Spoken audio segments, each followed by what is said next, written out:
എന്റെ പ്രിയപ്പെട്ടവരെ, ഇന്ന് ബുധനാഴ്ച അമ്മയോട് ചേർന്ന് പ്രാർത്ഥിക്കാം. അമ്മേ പരിശുദ്ധമ്മേ, അമ്മേ പരിശുദ്ധമ്മേ, ദേവമാതാവേ, ദൈവമാതാവേ, കൃപാസനത്തിലൂടെ ഞങ്ങൾക്കും ഞങ്ങളുടെ ദേശത്തിനും അമ്മ മാധ്യസ്ഥം തേടി തന്ന എല്ലാ അനുഗ്രഹങ്ങൾക്കും കൃപകൾക്കും ഞങ്ങളിപ്പോൾ ഹൃദയം നിറഞ്ഞ നന്ദി പറയുന്നു.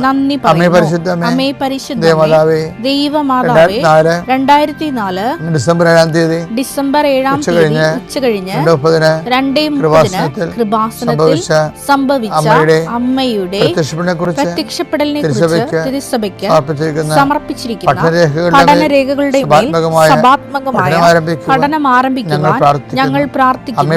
അമ്മേ പരിശുദ്ധമേ, ഭൂസ്വർലോകങ്ങളുടെ രാജ്ഞിയായ അങ്ങേയ്ക്ക് ഭൗമസംരക്ഷണത്തിനായി പ്രപഞ്ചപ്രകൃതിയെ തന്നെ തിരുസഭ പ്രതിഷ്ഠിക്കുവാൻ ഈ പ്രത്യക്ഷീകരണം വഴി ഇടയാക്കണമേ.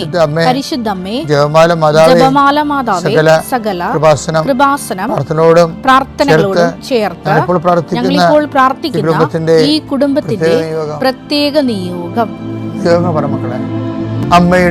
അമ്മയുടെ പ്രത്യക്ഷീകരണത്തിന്റെ ഈ അനുഗ്രഹവേളയിൽ ഞങ്ങൾക്ക് സാധിച്ചു തരുവാൻ കനിയണമേ. വിശ്വാസ പ്രമാണം.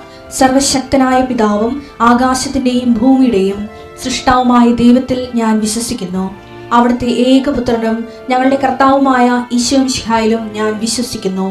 ഈ പുത്രൻ പരിശുദ്ധാത്മാവിനാൽ ഗർഭസ്ഥനായി കന്യകാമറിയത്തിൽ നിന്ന് പിറന്ന് പൊന്തിയോസ് പീലാത്തോസിന്റെ കാലത്ത് പീഡകൾ സഹിച്ച് കുരിശിൽ തറയ്ക്കപ്പെട്ട് മരിച്ച് അടക്കപ്പെട്ട് പാതാളങ്ങളിൽ ഇറങ്ങി മരിച്ചവരുടെ ഇടയിൽ നിന്ന് 3-ാം നാൾ ഉയർത്ത് സ്വർഗത്തിലേക്ക് എഴുന്നള്ളി സർവശക്തിയുള്ള പിതാവായ ദൈവത്തിന്റെ വലതുഭാഗത്തിരിക്കുന്നു. അവിടെ നിന്ന് ജീവിക്കുന്നവരെയും മരിച്ചവരെയും വിധിക്കുവാൻ വരുമെന്നും ഞാൻ വിശ്വസിക്കുന്നു. പരിശുദ്ധാത്മാവിലും ഞാൻ വിശ്വസിക്കുന്നു. വിശുദ്ധ കത്തോലിക്കാ സഭയിലും പുണ്യവാന്മാരുടെ ഐക്യത്തിലും പാപങ്ങളുടെ മോചനത്തിലും ശരീരത്തിന്റെ ഉയർപ്പിലും നിത്യമായ ജീവിതത്തിലും ഞാൻ വിശ്വസിക്കുന്നു. ആമേൻ. ഞങ്ങളുടെ പിതാവേ, അങ്ങയുടെ നാമം പൂജിതമാകണമേ. അങ്ങയുടെ രാജ്യം വരണമേ. അങ്ങയുടെ തിരുമനസ് സ്വർഗത്തിലെ പോലെ ഭൂമിയിലും ആകണമേ. അന്നു വേണ്ടുന്ന ആഹാരം ഇന്ന് ഞങ്ങൾക്ക് തരണമേ. ഞങ്ങളോട് തെറ്റ് ചെയ്യുന്നവരോട് ഞങ്ങൾ ക്ഷമിക്കുന്നത് പോലെ ഞങ്ങളുടെ തെറ്റുകൾ ഞങ്ങളോടും ക്ഷമിക്കണമേ. ഞങ്ങളെ പ്രലോഭനത്തിൽ ഉൾപ്പെടുത്തരുതേ, തിന്മയിൽ ഞങ്ങൾ രക്ഷിക്കണമേ. ആമേൻ. നന്മ നിറഞ്ഞ മറിയമേ, സ്വസ്തി. കർത്താവ് അങ്ങയുടെ കൂടെ സ്ത്രീകളിൽ അങ്ങ് അനുഗ്രഹിക്കപ്പെട്ടവളാകുന്നു.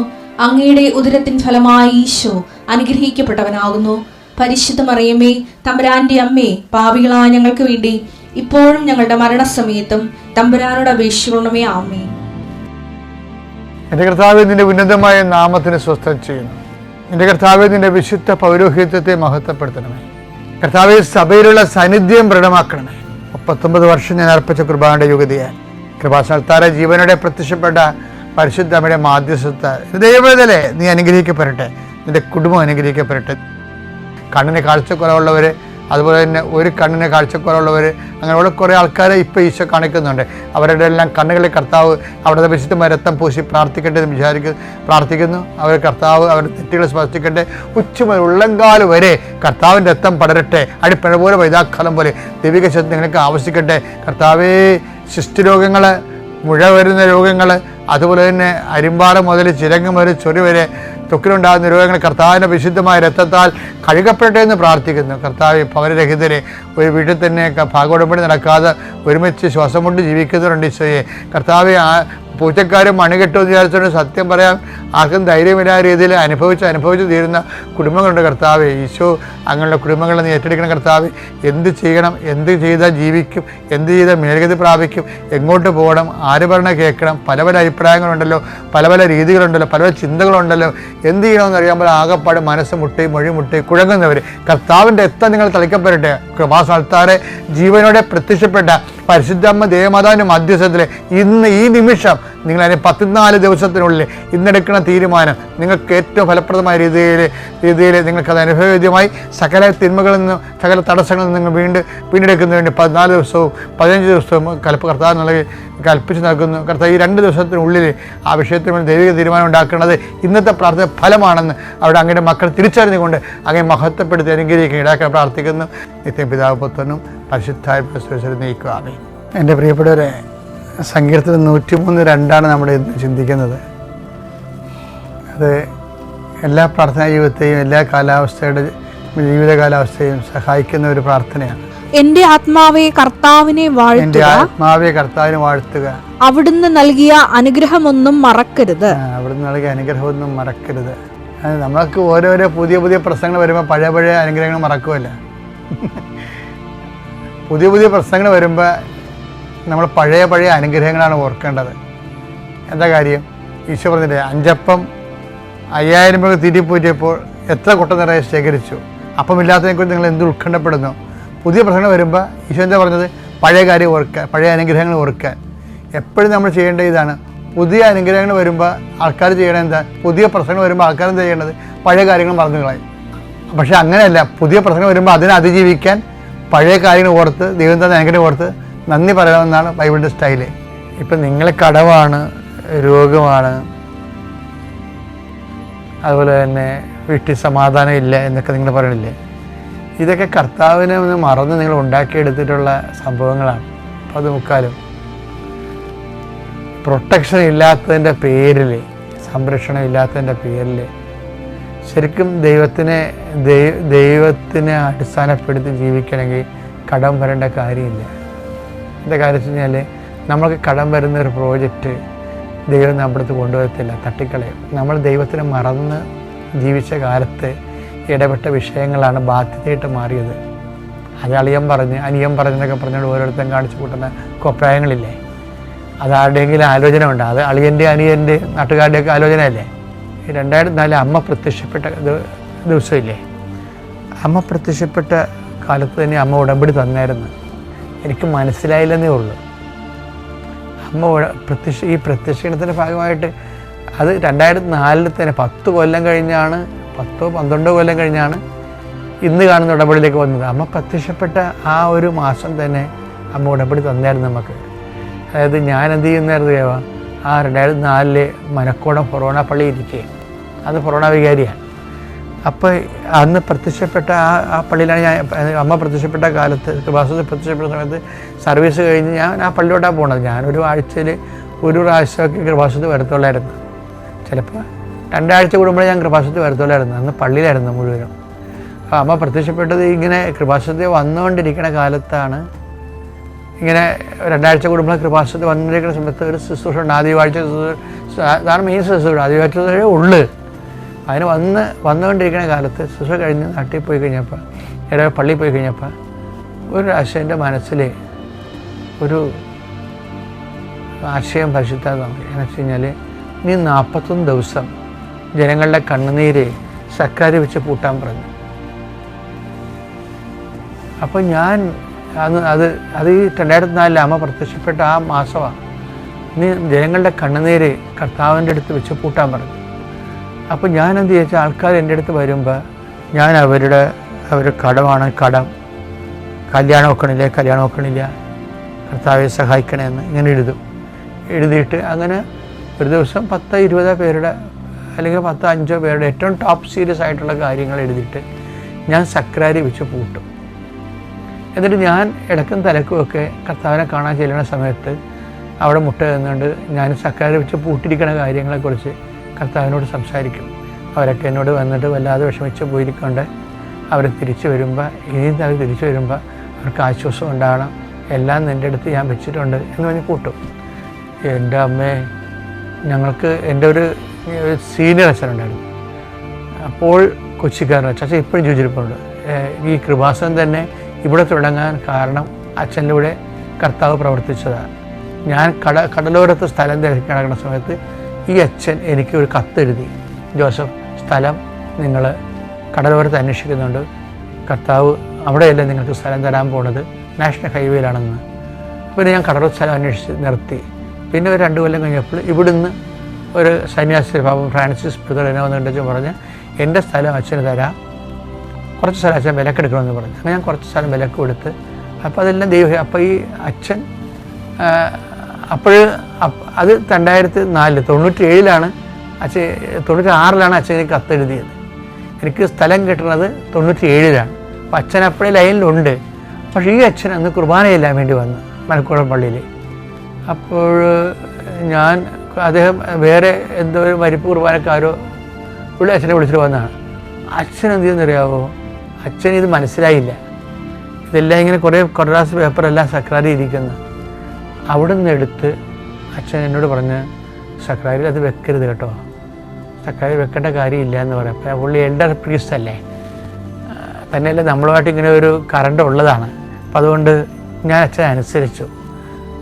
പക്ഷേ ഇപ്പോഴെന്താ സംഭവിച്ചിരിക്കണത്? ഇപ്പോഴും നമ്മൾ സക്രാരി തന്നെ വെച്ചിരിക്കണത്. മാതാവിൻ്റെ മധ്യസ്ഥ ഈശോൻ്റെ അടുത്തല്ലേ ഉടമ്പടി ചെയ്യണ ആൾക്കാർ. അപ്പോൾ ഞാൻ ചിന്തിച്ച് എനിക്ക് മനസ്സിലായത് മാതാവിൻ്റെ പ്രത്യക്ഷീകരണം നടന്ന 2004 സംഭവിക്കണത്. അപ്പം തന്നെ ഉടമ്പടി തുടങ്ങിയായിരുന്നു വേറൊരു രീതിയിൽ. അപ്പം അതൊരു സാമ്പിൾ കാണിച്ചതാണ്. സാറിൻ്റെ സമയം കഴിഞ്ഞപ്പോൾ അച്ഛനെ കൊണ്ട് കർത്താവ് അത് വന്ന് എടുത്ത് മാറ്റിച്ചതാണ്. അപ്പോൾ അവിടെ വെച്ച് അത് തീർന്ന്. പിന്നീട് ഉള്ള ചരിത്രങ്ങളൊക്കെ ഞാൻ തെരുവ് എഴുതിയിട്ടുണ്ട്. നിങ്ങൾക്ക് തോന്നണുണ്ടാവും ഏതെങ്കിലും ഓരോന്നും സഡനായിട്ടല്ല ഇത് തുടങ്ങണത്. ഇതിനൊരു ദൈവത്തിൻ്റെ വർഷങ്ങളായിട്ടുള്ളൊരു പദ്ധതി ഇതിൻ്റെ പിന്നിലുണ്ട്. അതുകൊണ്ടാണ് നമ്മൾ എപ്പോഴും ശ്രദ്ധയോടെ അതുപോലെ തന്നെ വിശ്വാസത്തോടെയൊക്കെ ചെയ്യണ കാര്യങ്ങൾ നമ്മൾ എനിക്ക് വേണ്ടത് ഇപ്പോൾ നീ ഇന്ന് എവിടെ പോയാലും പ്രാർത്ഥിക്കുന്ന കാര്യങ്ങൾ ദൈവത്തിൻ്റെ ഫ്രണ്ടിൽ നമ്മൾ നിൽക്കുകയാണ്. ഒരു പേഴ്സൺ ടു പേഴ്സൺ ഇൻട്രാക്ഷൻ്റെ രീതിയിൽ ഇൻറ്റിമസിയോടുകൂടി ആദമ്യമായ ദൈവസ്നേഹത്തോടെയാണ്, ദൈവ സാന്നിധ്യ ബോധത്തോടെയാണ് പതുക്കെ എല്ലാ കാര്യങ്ങളും ചെയ്യുകയും നടക്കാത്ത കാര്യങ്ങൾക്ക് ആമേൻ പറയുകയും ചെയ്യേണ്ടത്. യാക്കോബ് 2:17 പ്രവൃത്തികൾ കൂടാതെയുള്ള വിശ്വാസം എന്ന് പറഞ്ഞേ പ്രവൃത്തികൾ കൂടാതെയുള്ള വിശ്വാസം അതിൽ തന്നെ നിർജീവമാണ്. വെറുതെ നാക്കിൻ്റെ അടിച്ച പാട്ട് പാടിയിട്ട് കാര്യമില്ലെന്നാണ് പറഞ്ഞത്. മനസ്സിലായില്ലേ? പാട്ട് പാടിയിട്ട് വലിയ കഥയൊന്നുമില്ലെന്നാണ് പറയണത്. എന്താ കാര്യം? ഇറങ്ങി പ്രവർത്തിക്കേണ്ടി വരും. അതാണ് യാക്കോബ് 2:17. അതാണ് വിശ്വാസം കൊണ്ട് മാത്രം നമ്മൾക്ക് ദൈവിക അനുഗ്രഹങ്ങൾ അല്ലെങ്കിൽ രക്ഷ പ്രാപിക്കാൻ സാധ്യമല്ല. അതുകൊണ്ടാണ് അതാണ് ഉടമ്പടി ഇവിടെയാണ് റിയലൈസ് ചെയ്യണത്. ഉടമ്പടി ഇപ്പോൾ കഴിഞ്ഞ ദിവസങ്ങളിൽ തനിയ ബാബു എന്നൊരു മോൾ സാക്ഷ്യം പറഞ്ഞു. എനിക്ക് ഭയങ്കര ഇഷ്ടപ്പെടും. കുറേ എല്ലാ സാക്ഷ്യമൊന്നും ഇഷ്ടപ്പെടത്തില്ല. ചില ആൾക്കാർ എണ്ണി ഇങ്ങനെ അനുഗ്രഹം കിട്ടിയൊക്കെ വിളിച്ച് പറയും. അപ്പോൾ ഞാൻ പറയും സാറിന് പറയും, അവരെ പറഞ്ഞു വിടാൻ പറയും. എന്താ കാര്യം? ഇങ്ങനെ ഒരു പട്ടികക്കാരെ നമ്മൾ ഉദ്ദേശിക്കണില്ല. ഇങ്ങനെ അനുഗ്രഹത്തിൻ്റെ പട്ടിക എണ്ണി പറഞ്ഞിട്ട് പോകുന്ന ആൾക്കാരെ ഉദ്ദേശിക്കണില്ല. മറിച്ച് ഉടമ്പടിയുടെ സ്പിരിറ്റ് ഓഫ് കവനൻ്റ് ഉണ്ട്. ഇപ്പോൾ തനിയ ബാബുവിൻ്റെ കവനൻ്റ് എന്ന് വെച്ച് കഴിഞ്ഞാൽ അവൾക്ക് ജോലി വേണം. പക്ഷെ അതിനെന്താ പ്രശ്നം? അവൾക്ക് കിട്ടിയ ജോലി കിട്ടിയെന്ന് പറഞ്ഞിട്ട് ആ ജോലിക്ക് കയറിയിട്ട് പോലും ആ ജോലി നഷ്ടപ്പെട്ടു. അപ്പോൾ എന്തൊക്കെ കുഴപ്പങ്ങളൊക്കെ തോന്നുന്നുണ്ട്. അപ്പോഴാണ് ഈ ഉടമ്പടി ധ്യാനം കൂടുന്നത്. ഉടമ്പടി ധ്യാനം കൂടുമ്പോൾ ഞാൻ ഉടമ്പടി ധ്യാനത്തിൽ പറയുന്നത് അവൾ ശ്രദ്ധിച്ച് എന്താ വെച്ചാൽ നിങ്ങളുടെ സ്റ്റാറ്റസ് ഡീപ്രമോട്ട് ചെയ്യണമെന്ന് ഞാൻ പറഞ്ഞു. അത് ഞാൻ പറഞ്ഞൊന്നുമല്ല. ഈ ഉടമ്പടിയുമായിട്ട് ദൈവത്തിൻ്റെ ജനങ്ങളുടെ കൂടെ ദൈവത്തിന് വേണ്ടി സഞ്ചരിക്കുമ്പോൾ പരിശുദ്ധാത്മാവ് അപ്ഡേറ്റ് ചെയ്തുകൊണ്ടിരിക്കും. ഇപ്പോൾ ഇന്ന് പറഞ്ഞില്ലേ സ്പിരിച്വൽ ഓഡിറ്റിംഗ് എന്ന് പറഞ്ഞല്ലേ. സ്പിരിച്വൽ ഓഡിറ്റിംഗ് എന്ന് പറഞ്ഞതുപോലെ തന്നെയാണ് ഒരു കാലത്ത് പറഞ്ഞായിരുന്നു നിങ്ങൾ സ്റ്റാറ്റസ് ഡീപ്രമോട്ട് ചെയ്യണമെന്ന് പറയും. കാര്യം വിശ്വാസത്തിൻ്റെ മേൽക്കൈ നേടുന്നത് സ്റ്റാറ്റസ് ഡീപ്രമോട്ടിങ്ങിലാണ്. ഇപ്പം നമുക്ക് ഒരു നിലവാരമില്ലേ, ഒരാൾക്കാർക്ക് ഒരു നിലവാരമുണ്ടല്ലോ. നിലവാരം ദൈവത്തിന് വേണ്ടി എപ്പോൾ മറക്കുന്നു അപ്പോൾ നിങ്ങൾ സ്റ്റാറ്റസ് പ്രമോട്ടിംഗ് ആവും. അപ്പോൾ നിങ്ങളെക്കാൾ ഉയരം എല്ലാത്തിനേക്കാൾ ഉപരി ദൈവത്തെ സ്നേഹിക്കുന്ന കൽപ്പനയെ നിങ്ങൾ ശിരസ വഹിച്ചുകൊണ്ട് അതിനെ സത്യസന്ധമായി വിശ്വസിക്കും. അത്തരം കൊണ്ടൊക്കെ വിശ്വസിക്കാൻ ആർക്കും പറ്റും. നമുക്ക് മുതൽ മുടക്കില്ല, നമ്മൾ ടാക്സ് കൊടുക്കണ്ട. ടാക്സ് കൊടുക്കണ വിശ്വാസമുണ്ട്, ടാക്സ് കൊടുക്കാത്ത വിശ്വാസമുണ്ട്. അതാണ് പ്രശ്നം. പ്രവൃത്തി മൂലം നീതീകരിക്കുന്ന യാക്കോബ് 2:17 വിശ്വാസം ടാക്സ് കൊടുക്കുന്ന വിശ്വാസമാണ്, മറ്റേ ടാക്സ് കൊടുക്കാത്തതാണ്. അത്തരം കൊണ്ട് പാടുന്നില്ല, പാടുകയും ഒക്കെ പ്രാർത്ഥിക്കുകയും ചെയ്യുന്നത്. നമുക്ക് ടാക്സ് ഒന്നും മുടക്കണില്ലല്ല, നമുക്ക് മുടക്കൊന്നുമില്ല. അത് സത്യസന്ധമാണ്. നമ്മളുടെ ഒരു ബാധ്യതയാണ് നമ്മുടെ വിശ്വാസം സത്യമാണെന്ന് തെളിയിക്കേണ്ടത്, ദൈവത്തിൻ്റെ ബാധ്യതയല്ല. നിങ്ങളുടെ ബാധ്യതയാണ് നിങ്ങൾ വിശ്വസിക്കുന്നത് സത്യമാണെന്ന് തെളിയിക്കേണ്ടത്. അതെങ്ങനെ തെളിയിക്കും? ടാക്സ് അടിക്കും. അതിനെ എന്താണത്? അത് സത്യസന്ധമായി തെളിയിക്കാൻ പ്രവൃത്തിയോ മൂലം മാത്രമേ നമുക്ക് ദൈവ ഓപ്ഷനുള്ളൂ. പ്രവൃത്തി മൂലം. തനിയാടെ സാക്ഷ്യത്തിൻ്റെ പ്രശ്നം എന്താ വെച്ച് കഴിഞ്ഞാൽ തനിയ പറഞ്ഞ ഇതാണ്, എന്നോട് ഒത്തിരി പേര് പത്രം ചോദിച്ചു, ഞാൻ കൊടുത്തില്ലെന്ന്. എൻ്റെ കൂട്ടുകാരത്തോട് ഞാൻ പറഞ്ഞു പത്രം ചോദിക്കുന്നവർക്ക് കൊടുക്കരുതെന്ന്. അപ്പോൾ ഞാൻ ഓർത്ത് ഇതെന്ത് പരിപാടിയാണ്? നമുക്ക് കൊടുക്കാൻ വേണ്ടിയല്ലേ ആൾക്കാരെ പരിശുദ്ധ പ്രവർത്തനം ചെയ്യണത്. തനിമാവിൻ്റെ മനസ്സിൽ പരിശുദ്ധാത്മാവ് തോന്നിച്ചത് ചോദിക്കുന്നവർ കൊടുക്കരുതെന്നാണ്. പക്ഷെ പത്രം വേണ്ടെന്ന് പറയുന്നവരെ കെട്ടിയേൽപ്പിക്കണമെന്ന്. മാതാവേ, അതാണ് ടാക്സിങ് എന്ന് പറയുന്നത്. പത്രത്തിനോട്, കൃപാസന പത്രത്തിലാണ് സാക്ഷ്യങ്ങളിരിക്കണം മുഴുവനും. അത് വേണ്ടെന്ന് പറയുന്നവനെ കെട്ടിയേൽപ്പിക്കണം. അതിൻ്റെ ക്ലൂ അതാണ്. എന്ന് വെച്ചാൽ പത്രത്തോട് പ്രതിപത്തി കാണിക്കാത്തവർക്ക് നീ കൊടുക്കണം. കൂട്ടുകാരത്തോട് പറഞ്ഞു വിട്ടിരിക്കുകയാണ്, പ്രതിപത്തി കാണിക്കുന്നവർക്ക് കൊടുക്കണ്ട, അവർ ഇന്നലെ നാളെ എവിടെ നിന്ന് വായിച്ചോളും. ഇതിനോട് താല്പര്യം ഇല്ലെന്ന് പറയണ ആൾക്കാർക്ക് അത് അടിച്ചേൽപ്പിക്കണം, പുറകെ നടന്നാലും ശരി. അതാണ് പ്രേക്ഷിത വില, അതാണ് പ്രശ്നം. ടാക്സിങ് എന്ന് പറയുന്നത് മറ്റേ എളുപ്പമല്ലേ, തിരിച്ചുകൊണ്ട് മേടിക്കും, ഒരു കുഴപ്പം, നമുക്ക് നഷ്ടമൊന്നുമില്ലല്ലോ. പക്ഷെ വേണ്ടെന്ന് പറഞ്ഞ് വിപ്രതിപത്തി കാണിക്കുന്ന ആൾക്കാരുടെ മേൽ കെട്ടിയേൽപ്പിക്കണമെങ്കിൽ നമുക്ക് എന്ത് വേണം? 2 സംഭവം വേണം. ദൈവസ്നേഹം വേണം, പിന്നെന്താണ്? വിശ്വാസം വേണം. മനസ്സിലായില്ലേ? അവൾക്ക് കിട്ടിയ ജോലി പിന്നെ പോയില്ല. എന്താണ്? ദൈവത്തിന് അവളെ വിശ്വാസമായി. ഇത് ഒരു മിനിമം പരിശുദ്ധാത്മാവിലാണ് ഇത് വർക്ക് ചെയ്യത്തുള്ളൂ. ഉടമ്പടി വർക്ക് ചെയ്യണത് ഒരു മിനിമം ഹോളി സ്പിരിറ്റ് കീപ്പ് ചെയ്യണം. കാര്യം പരിശുദ്ധാത്മാവ് ആണ് നമ്മൾക്ക് ഇതിൻ്റെ ക്ലൂ ഒക്കെ പറഞ്ഞു തരണത്. ഞാൻ നിങ്ങൾ വിശുദ്ധിയുള്ളവരായിരിക്കണം എന്ന് പറഞ്ഞതിൻ്റെ കാരണം, ദൈവത്തിന് ഒരു നാഷണൽ കുണ്ടും കുഴിയൊന്നും ഇല്ലാത്ത ഒരു റോഡ് നമ്മുടെ ആത്മാവിലൂടെ പണിയുമ്പോൾ ഉണ്ടാകുന്നൊരു ഗുണമെന്ന് പറയുന്നത്, ഏത് സമയത്തും പരിശുദ്ധാത്മാവിൻ്റെ ഒരു സംസർഗം ഉണ്ടാകുമ്പോൾ കമ്മ്യൂണിക്കേഷൻ ഉണ്ടാകും. കമ്മ്യൂണിക്കേഷൻ ഉണ്ടാകുമ്പോൾ നമ്മൾക്കൊരു ബ്ലോക്ക് വന്നാൽ പോലും ദൈവം അതിന് പെട്ടെന്ന് ഇപ്പോൾ ദൈവം പറഞ്ഞാൽ നമുക്ക് കേൾക്കണ്ടേ? നമ്മൾ റേഞ്ചില്ലാത്ത സ്ഥലത്ത് പോയി നിന്നാൽ എങ്ങനെയാണ് കേൾക്കണത്? റേഞ്ചുള്ള സ്ഥലത്ത് നിൽക്കാൻ വേണ്ടി ഇതിൻ്റെ അകത്ത് റേഞ്ചിങ് എന്ന് പറയണത് ഒരു റേഞ്ച് ഓഫ് ദി ഉടമ്പടിയുടെ റേഞ്ച് എന്ന് പറയണത് ഒന്ന് വിശുദ്ധിയും ഒന്ന് സാക്ഷ്യവുമാണ്. എന്ന് വെച്ച് കഴിഞ്ഞാൽ ദൈവത്തിന് സാക്ഷ്യം വഹിക്കുന്നത്. ഇത് രണ്ടും കറക്റ്റാക്കിയാൽ പിന്നെ നമുക്ക് തിരിഞ്ഞു നോക്കേണ്ടി വരും.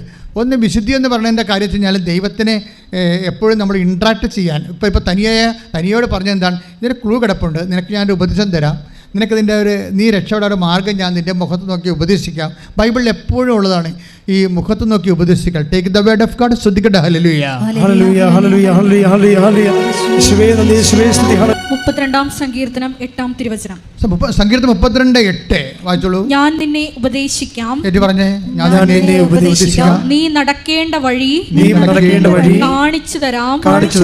ഞാൻ നിന്റെ മേൽ ദൃഷ്ടി ഉറപ്പിച്ച് നിന്നെ ഉപദേശിക്കാം. എന്നാ ഇൻറ്റിമസിയാ. നമ്മളോട് ഏറ്റവും അടുപ്പമുള്ളവർ നമ്മുടെ കണ്ണെ നോക്കിയിട്ട് സീരിയസ് ആയിട്ട് ഒരു കാര്യം പറഞ്ഞാൽ നമുക്ക് എന്ത് ഇൻറ്റിമസി ഫീൽ ചെയ്യും. ദൈവം അങ്ങനെയാണ്. ഇപ്പം ഞാൻ നിങ്ങളോട് പറയുന്ന വഴികൾ സിമ്പിളായ വഴികളാണ്. ഞാൻ പറയുമ്പോൾ നിങ്ങൾ ശ്രദ്ധിച്ച് കേൾക്കണം. എന്താ കാരണം? 21 ലക്ഷത്തോളം മനുഷ്യരെ ഈ ജന്മത്തിൽ കൗൺസിൽ ചെയ്താണ്. 21 ലക്ഷം മനുഷ്യരെ. അച്ഛനായിട്ട് 5 ദിവസം പോലും എനിക്ക് വെറുതെ പോയിട്ടില്ല. പിറ്റേ ദിവസം തുടങ്ങിയതാണ് ശുശ്രൂഷ. പല ശുശ്രൂഷകളിൽ അവസാനമാണ് ദൈവം ഉടമ്പടി തന്നത്. അതിനോട് എത്രയോ ശുശ്രൂഷകൾ നടന്ന് കടലിൽ 10 കൊല്ലം കൺവെൻഷൻ വരെ നടത്തി. 10 കടലില്ലേ, കടപ്പുറത്തല്ല, കടലില്ലേ. ഓരോരോ കാലത്ത് കർത്താവ് പറയുന്ന ഓരോ ശുശ്രൂഷ. ഒരു കാലത്ത് ഇവിടെ അഖണ്ഡ ജപമാലയായിരുന്നു, 1000 മണിയുടെ ജപമാല. 1000 മണിയുടെ ജപമാല ചൊല്ലിക്കൊണ്ടിരിക്കുന്ന കാലത്താണ് പോപ്പ് ജോൺ പോൾ ജപമാല വർഷം പ്രഖ്യാപിച്ചത്. എൻ്റെ ജന്മത്തിൽ ഞാൻ കരണക്കൊന്ത ചൊല്ലിയിട്ടില്ല, ചെല്ലുകയുമില്ല. അതിൻ്റെ കാരണം എന്താണെന്നറിയാമോ? കരണക്കൊന്ത ചെല്ലുന്നവർ ചെല്ലിക്കോ, പക്ഷേ അതൊരിക്കലും നിങ്ങളെ യഥാർത്ഥ കൊന്തയ്ക്ക് സബ്സ്റ്റിറ്റ്യൂട്ട് ചെയ്യരുത്. ചില ആൾക്കാർ, ചില കുടുംബങ്ങൾ മുടിഞ്ഞു പോകാൻ കാരണം അവർ യഥാർത്ഥ കൊന്തയ്ക്ക് പകരം കരണക്കൊന്ത ചൊല്ലിയിട്ടാണ്. എന്താ കാര്യം? ഒന്നാമത്തെ വിശ്വാസത്തെക്കുറിച്ച് നമുക്കൊരു ഐഡിയ ഉണ്ടാകണം. കരണക്കൊന്തയിൽ എന്താ പറയുക? Only passion is narrating there. കർത്താവ് ഈശോ മിശിഹായുടെ പീഡാനുഭവങ്ങളെ ഓർത്ത് എന്നോടും ലോകത്തോട് മുഴുവനും കരുണയുണ്ടാകണം. അത്രയേ ഉള്ള സംഭവം. അതൊരു 20 പ്രാവശ്യം ചൊല്ലിക്കഴിയുമ്പോൾ അല്ലെങ്കിൽ 100 പ്രാവശ്യം ചൊല്ലിക്കഴിയുമ്പോൾ ആ പ്രാർത്ഥന തീർന്നു. പക്ഷേ നിങ്ങൾ എന്താ ചെയ്തത്? ഒരു മധ്യസ്ഥ പ്രാർത്ഥനയാണത് ബേസിക്കായിട്ട്. എന്താണ് അവിടെ നമ്മൾ എന്ത് വിശ്വാസത്തിൻ്റെ ഏത് രഹസ്യമാണ് അവിടെ ഹൈലൈറ്റ് ചെയ്യുന്നത്? Only passion. കർത്താവിൻ്റെ പീഡാനുഭവം മാത്രമാണ്. നമ്മുടെ വിശ്വാസത്തിൻ്റെ മഹാരഹസ്യങ്ങൾ പീഡാനുഭവം ഒരു കഷ്ണം മാത്രമാണ്. നമ്മൾ പീഡാനുഭവത്തിലൊന്നുമല്ല വിശ്വസിക്കണത്. പീഡാനുഭവം പ്രഖ്യാപിക്കുകയാണ് നമ്മൾ ചെയ്യണത്. പീഡാനുഭവം പ്രഖ്യാപിക്കും, കർത്താവിൻ്റെ മരണം നമ്മൾ പ്രഖ്യാപിക്കും. പിന്നെന്താണ് വിശ്വസിക്കണത്? എന്തിനാണ്? പീഡാനുഭവത്തിലല്ല, ഉയർപ്പിലാണ് വിശ്വസിക്കണത്. കരണക്കൊന്തൽ എവിടെയാണ് ഉയർപ്പ് പറയണത്? ഒരിക്കലും പറയണില്ല. ഉയർപ്പ് പറയാത്തിടത്തോളം കാലം ഒരു പ്രാർത്ഥനയിൽ ശരിക്കും പറഞ്ഞാൽ അത് പ്രാർത്ഥനയുടെ സമ്പൂർണമായ ഫോർമുല ഉള്ളതല്ല. നിങ്ങൾ ചെല്ലണമെന്ന് ഞാൻ പറയത്തില്ല. പാപകരമായ അവസ്ഥയിലുള്ളപ്പോൾ ചെല്ലാൻ പറ്റിയ ഒരു പ്രാർത്ഥനയാണ്. പക്ഷേ അത് വെച്ച് നിങ്ങൾ സമ്പൂർണ്ണ ജപമാല സബ്സ്റ്റിറ്റ്യൂട്ട് ചെയ്യരുത്. ചില കുടുംബങ്ങളിലെ അട്ടിരിക്കുകയാണ്. എന്താ കാര്യം? ഇവർ യഥാർത്ഥ ജപമാല ഉപേക്ഷിച്ചിട്ട് എന്താണ് ബിരിയാണി മാറ്റിയിട്ട് അച്ചാർ കഴിച്ച പോലെ അവസ്ഥയാണ്. കാര്യം അറിയാൻ പാടില്ല ചെയ്താൽ. യഥാർത്ഥ ജപമാലയിൽ എന്തെല്ലാം ഉള്ളത്? കർത്താവിൻ്റെ ജനനം തൊട്ട് പരസ്യജീവിതം തൊട്ട് പീഡാനുഭവം തൊട്ട് പുരുഷമരണം കൂടി അവൻ വീണ്ടും വരവ് വരെ അതിനകത്തുണ്ട്. അപ്പോൾ സമ്പൂർണ്ണമായ ജപമാലയാണ് പ്രകാശത്തിൻ്റെ ദിവരസ് ഉൾപ്പെടെയുള്ളത്. അപ്പോൾ അത് സബ്സ്റ്റിറ്റ്യൂട്ട് ചെയ്യരുത്. അതെന്താ പ്രശ്നം വെച്ച് കഴിഞ്ഞാൽ പരിശുദ്ധാത്മാവില്ലെങ്കിൽ ഉണ്ടാകാൻ പോകുന്ന സഭ ഇതുപോലെ മിസ് ഗൈഡൻസ് വരും. സഭയിൽ ഒത്തിരിയേറെ പ്രാർത്ഥനാ രൂപങ്ങളുണ്ട്. അതൊക്കെ സഭ ഒത്തിരി പഠിച്ചും പ്രാർത്ഥിച്ചുമൊക്കെ തന്നെ സ്ഥാപിച്ചിരിക്കുന്നതാണ്. പക്ഷെ നമ്മൾ സെലക്ട് ചെയ്യുമ്പോൾ നമ്മുടെ അവസ്ഥ കൂടി നമ്മൾ നോക്കണം. ഞങ്ങളിവിടെ 1000 മണിയുള്ള ജപമാല ജോൺ പോൾ മാർപ്പാപ്പ ജപമാല വർഷം സ്ഥാപിക്കുന്ന മുമ്പ് തന്നെ അമ്മ ഞങ്ങളോട് പറഞ്ഞതാണ്. 1000 മണിയുള്ള ജപമാല ഇവിടെ 5 വർഷം അടുപ്പിച്ച് ചൊല്ലി. 2004 ആയപ്പോൾ അമ്മ മാതാവ് ജീവനോടെ പ്രത്യക്ഷപ്പെട്ടു. അപ്പോൾ എന്തുകൊണ്ടാണ്?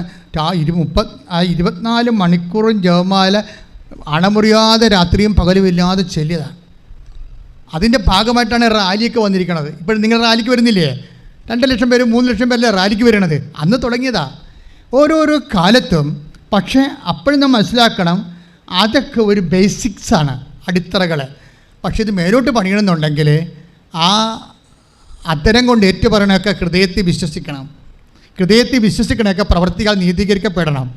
റോമ 10:9 യാക്കോബ് 2:19 കൂടി കൂട്ടിവെക്കുമ്പോഴാണ് വിശ്വാസം നടപടി പൂർണ്ണമാകണത്. റോമ 10:9 എന്താ പറയണത്? യേശു കർത്താവാണെന്ന് അതരം കൊണ്ട് ഏറ്റുപറയുന്നു. ദൈവവനെ മരിച്ചവെന്ന് ഉയർപ്പിച്ചെന്ന് ഹൃദയത്തിൽ വിശ്വസിക്കുന്നു. അങ്ങനെ വിശ്വസിക്കുന്നവരെന്ത് ചെയ്യണം? വിശ്വാസം പ്രവൃത്തിയാൽ നീതീകരിക്കപ്പെടണം. പ്രവൃത്തി വേണം. അത് യാക്കോബ് 2:17 അപ്പോൾ ഇത് രണ്ടും കൂടി ലിങ്ക് ചെയ്യുമ്പോഴാണ് എന്തുകൊണ്ടാണ് ഉടമ്പടി കത്താൻ കാരണം. പെട്ടെന്ന് മുമ്പും പുറം നോക്കാതെ ഇത് കത്തിപ്പടരാൻ കാരണം ഇതിൻ്റെ സത്യസന്ധമായ ഫോർമുലയാണ്. അത് വൃത്തിയും മെനയുമായിട്ട് ആരാണ് മനസ്സിലാക്കുന്നത്? അവർ ദൈവസ്നേഹം നിറഞ്ഞ് ദൈവവിശ്വാസ പ്രേരിതരായി ഇത് സുവിശേഷത്തിന് സാക്ഷിയായി കഴിയുമ്പോൾ നമ്മൾ ആരുടെ സപ്പോർട്ടില്ലാതെ തന്നെ ഇത് സെൽഫായിട്ട് കത്താൻ തുടങ്ങും. പ്രാർത്ഥിക്കുക. കർത്താവായ ദൈവമേ, ഉടമ്പടിയുടെ ജീവൻ വിവേചിച്ച് മനസ്സിലാക്കി അതനുസരിച്ച് പ്രയോഗിക്കുവാൻ ഞങ്ങളെ അന്തർജ്ഞാനത്താൽ അഭിഷേകം ചെയ്യണം.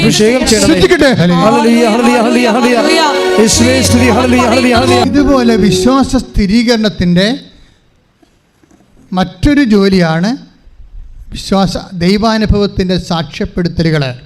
ഉടമ്പടിയുടെ മെയിൻ സംഭവമാണ് ദൈവാനുഭവത്തിൻ്റെ സാക്ഷ്യപ്പെടുത്തലുകൾ. അത് വിശ്വാസത്തിൻ്റെ സ്ഥിരീകരണത്തിൻ്റെ ഏറ്റവും വലിയ കടുത്ത പ്രയോഗമാണ്.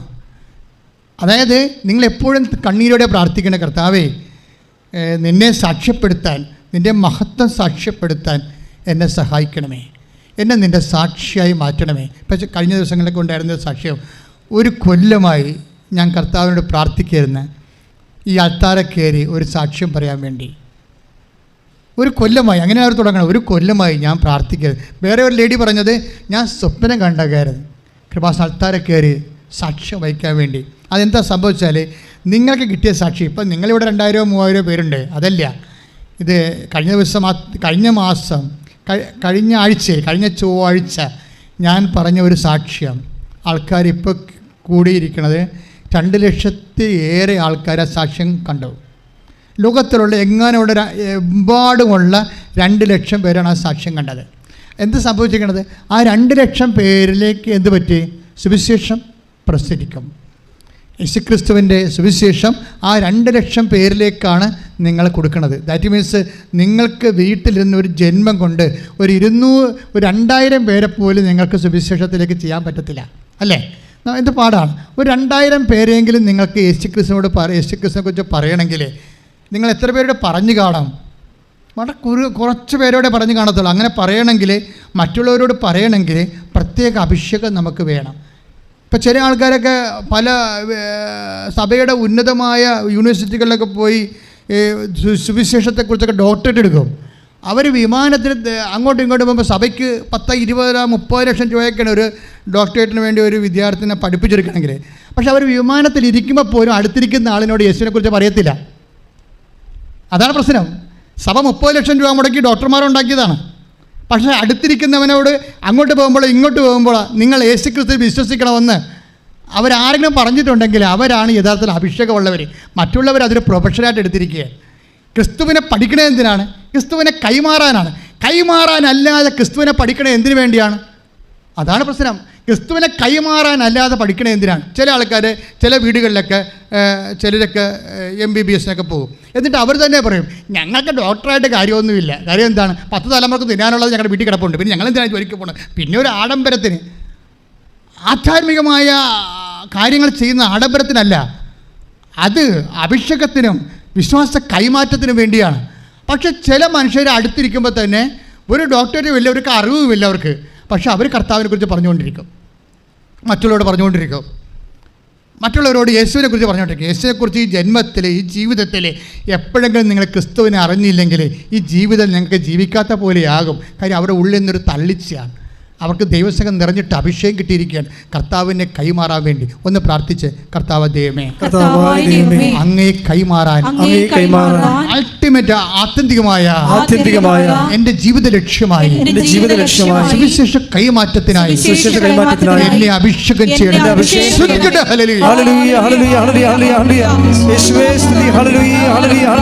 കർത്താവ് നമ്മളോട് പറയുന്നില്ലേ, നിങ്ങളിത് പുറത്തു പോയി പറയണം എന്ന് പറയണില്ലേ? ഈ ദൈവം ആരെ ടാർഗറ്റ് ചെയ്യണത്? നിങ്ങൾ സാക്ഷ്യം പറയുമ്പോൾ ദൈവം ആരെയാണ് ടാർഗറ്റ് ചെയ്യണത്? നിങ്ങൾ സാക്ഷ്യം പറയുന്നതിൻ്റെ ഉദ്ദേശം എന്താണ്? അച്ഛനെ കാണുമ്പോൾ അച്ഛൻ ചോദിക്കും, അല്ലെങ്കിൽ മെസ്സേജ് എടുക്കേണ്ടി വരികയാണെങ്കിൽ സാക്ഷ്യം അത്യാവശ്യമാണ്. അല്ലെങ്കിൽ നിങ്ങളുടെ തന്നെ ഉടമ്പടി പുഷ്കലമാകണമെന്നുണ്ടെങ്കിലും സാക്ഷ്യം വേണം. അതുകൊണ്ട് ചില ആൾക്ക് ആ സാക്ഷ്യം പറയുമ്പോൾ അന്ന് മുതൽ ഉടമ്പടി ഒന്ന് നിങ്ങൾക്ക് കിട്ടിയ അനുഗ്രഹം നഷ്ടപ്പെടത്തില്ല. അതാണ് ഏറ്റവും വലിയ സംഭവം. സെക്യൂരിറ്റി ആവും. നിങ്ങളുടെ അനുഗ്രഹത്തിന് മേൽ കർത്താവിന് ഒരു സെക്യൂരിറ്റി കിട്ടും നിങ്ങൾക്ക്. അത് നഷ്ടപ്പെടത്തില്ല. കാര്യം വന്ന രോഗം പിന്നെയും വരരുതല്ലോ. അപ്പോൾ സാക്ഷ്യം പറഞ്ഞ് ദൈവത്തെ മഹത്വപ്പെടുത്തി കഴിഞ്ഞാൽ പിന്നെ നമ്മളുടെ കടമ തീർന്നു. നമുക്ക് നഷ്ടപ്പെട്ട പോലെ, നമുക്ക് വന്ന പോലെ കടങ്ങൾ ഇനിയും വരരുതല്ലോ, വന്ന അപകടം ഇനിയും വരരുതല്ലോ. അപ്പോൾ ഈ വീണ്ടും വരാതിരിക്കുന്നതിന് വേണ്ടി കൂടി സെക്യൂരിറ്റി ആയിട്ടാണ് നമ്മൾ സാക്ഷ്യം പറയണത്. നിങ്ങൾക്ക് ജോലി കിട്ടി, ആ ജോലി കിട്ടിയത് ഇനി പോകരുതല്ലോ. അപ്പം അങ്ങനെ വരുമ്പോൾ ദൈവത്തിൻ്റെ പേരിലാക്കിയിരിക്കണം നമ്മൾ സാക്ഷ്യത്തിലെ. സാക്ഷ്യം എന്താണ്? ദൈവം, അത് നമ്മുടെ ഒരു ഉദ്ദേശമാണ്. നമുക്ക് കിട്ടിയ അനുഗ്രഹം പോകാതിരിക്കാനാണ്, നമ്മൾ വീണ്ടും അത് വരാതിരിക്കാനാണ്, ആ ഒരു രോഗവും മറ്റ് കഷ്ടപ്പാടുകൾ വീണ്ടും വരാതിരിക്കാനാണ് നമ്മൾ സാക്ഷ്യം പറഞ്ഞ് ദൈവത്തെ അതിൻ്റെ അകത്ത് കക്ഷിയാക്കി അക്കൗണ്ടബിളാക്കി ദൈവത്തെ മഹത്വപ്പെടുത്തുന്നത്. പക്ഷേ ദൈവത്തിൻ്റെ ഉദ്ദേശം വേറെയാണ്. നിങ്ങൾ സാക്ഷ്യം പറയുമ്പോൾ, ഉടമ്പടിയിൽ നിങ്ങൾ സാക്ഷ്യം പറയുമ്പോൾ ദൈവത്തിൻ്റെ ഉദ്ദേശമുണ്ട്. എന്താ കാര്യം? നിങ്ങളെ സുവിശേഷമാക്കുകയാണ് ദൈവം ചെയ്യണത്. നിങ്ങളെ സുവിശേഷമാക്കുകയാണ്. എന്തിനാണ്? സംശയമുള്ള ആൾക്കാരെ, ദൈവത്തെക്കുറിച്ച് സംശയമുള്ള ആൾക്കാർക്ക് നിങ്ങൾ സംശയ നിവാരണം ചെയ്യുകയാണ്.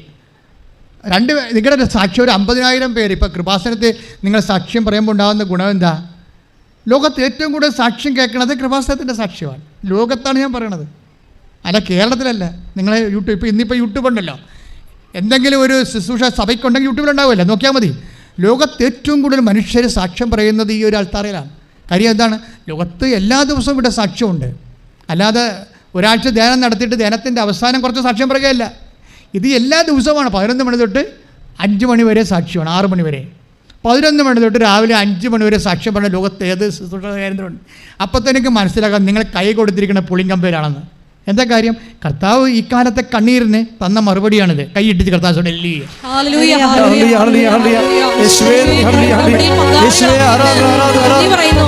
പരിശുദ്ധ പരമ ദിവ്യകാരുണ്യത്തിന് ആരാധനയും സ്തുതിയും പുകഴ്ചയും ഉണ്ടാകട്ടെ. നമ്മുടെ പേഴ്സണൽ അസസ്മെൻ്റ് ആണ് ഇന്നത്തെ വിഷയം അല്ലേ?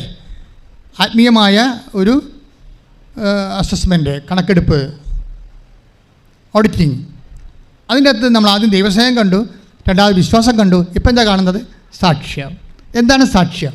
സാക്ഷ്യത്തിൻ്റെ ഉദ്ദേശം എന്താണ്? നമ്മുടെ ഒരു ഉദ്ദേശമുണ്ട്, നമ്മളുടെ പ്രൊട്ടക്ഷനാണ് നമ്മുടെ ഉദ്ദേശം. എന്താണ്? നമുക്ക് കിട്ടിയ അനുഗ്രഹം നഷ്ടപ്പെട്ടു പോകരുത്, അതാണ് ഒന്ന്. പക്ഷേ ദൈവത്തിന് വേറൊരു ഉദ്ദേശമുണ്ട് സാക്ഷ്യം കൊണ്ട്. എന്താ ഉദ്ദേശം? നിങ്ങളെ സുവിശേഷമാക്കി കൈമാറുക. ആർക്കാണ്? ദൈവത്തെക്കുറിച്ച് ഐഡിയ ഇല്ലാതിരിക്കുന്ന ആൾക്കാർക്ക്. അപ്പോൾ ആദ്യകാലങ്ങളിലൊക്കെ ഉടമ്പടി വരുമ്പോൾ തന്നെ, ആദ്യകാലങ്ങളിലൊക്കെ 2016, 17 കാലങ്ങളിലൊക്കെ ഒത്തിരിയേറെ ആൾക്കാർ ഇവിടെ വരുമായിരുന്നു. ഇത് പരീക്ഷിക്കാനും നിരീക്ഷിക്കാനും, ഇത് കള്ളത്തരമാണോ തട്ടിപ്പാണോ നോക്കാനും, അവർക്ക് വീഡിയോ ചെയ്യാൻ വേണ്ടിയൊക്കെ വരണതാണ്. ഞങ്ങളാരും മൈൻഡ് ചെയ്യത്തില്ല, ഞങ്ങൾ പ്രാർത്ഥിക്കുക മാത്രമേ ഉള്ളൂ. ഒരിക്കലും അവർ മനസ്സിലാക്കി. പക്ഷേ അവരൊക്കെ അന്ന് പറഞ്ഞുകൊണ്ടിരുന്നത് കാശ് കൊടുത്തിട്ടാണ് സാക്ഷ്യം പറയിപ്പിക്കണമെന്നാണ്. നമ്മുടെ സാക്ഷ്യം പറയുമ്പോൾ ഒരാൾ സാക്ഷ്യം പറയുമ്പോൾ താഴെ കമൻറ്റ് പോകും, എത്ര രൂപ കിട്ടി കൃപാസനത്തിൽ നിന്ന്, 5000 രൂപയാണോ 10000 രൂപയാണോ എന്നൊക്കെ ചോദിച്ചാൽ കമൻറ്റ് ചെയ്യും. ഇപ്പോഴാരും കമൻറ്റ് ചെയ്യണില്ല. എന്താ കാര്യം? കർത്താവിൻ്റെ ശുശ്രൂഷ ഇവിടെ മുന്നോട്ട് പോവുകയാണ്. നമ്മളൊരു ഉപകരണമാണ്. നിലക്കാത്ത സാക്ഷ്യങ്ങളായില്ലേ? അപ്പോൾ ആൾക്കാർക്ക് മനസ്സിലാവും, ഇങ്ങനെ ഈ കഴിഞ്ഞ 10000 മനുഷ്യർക്ക് 5000 കൊടുക്കാൻ പലയിടത്തും കിട്ടുക, 10000 മനുഷ്യരല്ലേ സാക്ഷ്യം പറയണം. അപ്പോഴിപ്പോൾ അത് ഒതുങ്ങി ശരിക്കും. ഇനി ആരെങ്കിലും വേറെ ഏതെങ്കിലും കാര്യം അവർക്ക് തോന്നുന്ന രീതി കുത്തിപ്പൊക്കിയാലേ ഉള്ളൂ. ആരെങ്കിലും എവിടെയെങ്കിലുമൊക്കെ ഇങ്ങനെ എന്തെങ്കിലുമൊക്കെ അന്ധവിശ്വാസം കാണുമ്പോഴേ അവർക്കൊരു ശാന്തി കിട്ടി നമ്മളെയും കൂടി എന്ത് വലിച്ചെടുക്കും. അങ്ങനെയല്ല കഴിഞ്ഞ പ്രാവശ്യം വിവാദമൊക്കെ ഉണ്ടായത്. നമ്മൾക്കൊരു ബന്ധമില്ല, പുറത്ത് എന്തെങ്കിലും കോമളത്തരങ്ങൾ മറ്റുള്ള ആൾക്കാരെ കാണിക്കുമ്പോൾ അവരുടെ ആൾക്കാർ നമ്മളെയും കൂടി അതിൻ്റെ പെടുത്തിയിട്ട് ഞങ്ങൾ മാത്രമല്ല നിങ്ങളും ചെയ്യുന്നുണ്ടെന്ന് പറഞ്ഞുകൊണ്ട് വെള്ളം ചേർക്കാൻ നോക്കും. പക്ഷേ അതൊന്നും അങ്ങനെയൊക്കെ ഇരുട്ടുകൊണ്ട് ഊട്ടടച്ചിട്ട് എത്ര കാലം നമുക്ക് ഊട്ടടച്ച് ജീവിക്കാൻ പറ്റും? കർത്താവിൻ്റെ വചനത്തിന് സുവിശേഷം വിലങ്ങി വെക്കപ്പെടാത്തതാണ്. കൃപാസനം നോക്കുമ്പോഴേക്ക് മനസ്സിലാകും. Take the bed of God, സുവിശേഷം വിലങ്ങി വെക്കപ്പെട്ടിട്ടില്ല. ശ്രദ്ധിക്കട്ടെ. ഹല്ലേലൂയ ഹല്ലേലൂയ ഹല്ലേലൂയ ഹല്ലേലൂയ യേശുവേ നന്ദി. ഹല്ലേലൂയ. 2 തിമോത്തി 2:9. 2 തിമോത്തി 2:9. ആ സുവിശേഷത്തിന് വേണ്ടിയാണ് ആ സുവിശേഷത്തിന് വേണ്ടിയാണ് ഞാൻ കഷ്ടത സഹിച്ചുകൊണ്ട് ഒരു കുറ്റവാളിയെ പോലെ വിലങ്ങുകൾക്ക് വരെ അധീനനാകുന്നത്. എന്നാൽ ദൈവവചനത്തിന് വിലങ്ങ് വയ്ക്കപ്പെട്ടിട്ടില്ല. അപ്പോൾ എന്തെല്ലാം തരത്തിലുള്ള ആരോപണങ്ങളൊക്കെ ഉണ്ടായാലും സുവിശേഷത്തിന് അതിൻ്റെ അടയാളവും വിലങ്ങ് വെക്കപ്പെടാതെ അങ്ങ് മുന്നോട്ട് പോവുകയാണ്. ഞാനിപ്പോൾ സംസാരിക്കുന്ന സാക്ഷ്യത്തെക്കുറിച്ചാണ്. നിങ്ങൾക്ക് കൊതി ഉണ്ടാകണം. എന്താണ് സാക്ഷ്യം പറയണമെങ്കിൽ ഒന്നാമത്തെ ചിലർക്ക് സാക്ഷ്യം പറഞ്ഞാൽ ഡബിൾ ബെനിഫിറ്റാണ്. എന്താ കാര്യം? അവർ സോഷ്യൽ സ്റ്റാറ്റസ് ഉള്ള ആൾക്കാരാണ്. അപ്പോൾ കൃപാസനത്തിൽ വന്നൊരു സാക്ഷ്യം പറയുമ്പോൾ ചില സമയത്ത് വീട്ടുകാർ പറയും, അയ്യോ അത് വേണ്ടായിരുന്നു, നമ്മളെ 10 മനുഷ്യർ അറിയണതല്ലേ, നിങ്ങൾ ഈ പൊസിഷനൊക്കെ ഇരിക്കണതല്ലേ. അപ്പോൾ അങ്ങനെ ഇരിക്കുന്നവരാണ് ആദ്യം വന്ന് സാക്ഷ്യം പറയേണ്ടത്. കാര്യം നിങ്ങളുടെ പൊസിഷൻ ഇപ്പോൾ അറിയാം. എനിക്കിപ്പോൾ എപ്പം മരിക്കുമെന്നതിനെക്കുറിച്ച് എനിക്ക് ഒരു ഐഡിയ ഉണ്ട്. എനിക്ക് ഏറ്റവും വലിയ ആവശ്യമുള്ളത് അമ്മയെ ഞാൻ നേരെ കണ്ടത് കൊണ്ടാണ്. അമ്മയെ കാണുമ്പോഴും ആവശ്യപ്പെടുമല്ലോ. അപ്പോൾ നമുക്ക് മരണമില്ലല്ലോ, നിത്യതയിലും നമ്മൾ അമ്മയുടെ കൂടെ ഇരിക്കുമല്ലോ. അല്ലെങ്കിൽ അമ്മ വിളിച്ചുകൊണ്ട് പോയി ഈശോൻ്റെ അടുത്ത് ഇരുത്തുമല്ലോ, ഉറപ്പല്ലേ ആ കാര്യം. അതുപോലെ തന്നെ അപ്പോൾ ഞാൻ കണ്ട് വിശ്വസിക്കുന്നു. പക്ഷേ നിങ്ങളെന്താ ചെയ്യണത്? നിങ്ങൾക്ക് എന്നേക്കാൾ ഉറപ്പാണ്. എന്താ കാര്യം? നിങ്ങൾ പ്രത്യക്ഷപ്പെടാതെ എന്നെ വിശ്വസിക്കുന്നു. കൈയിടിച്ച് കർത്താവിന്റെ ഹല്ലേലൂയ ഹല്ലേലൂയ ഹല്ലേലൂയ യേശുവേ നന്ദി. Hallelujah hallelujah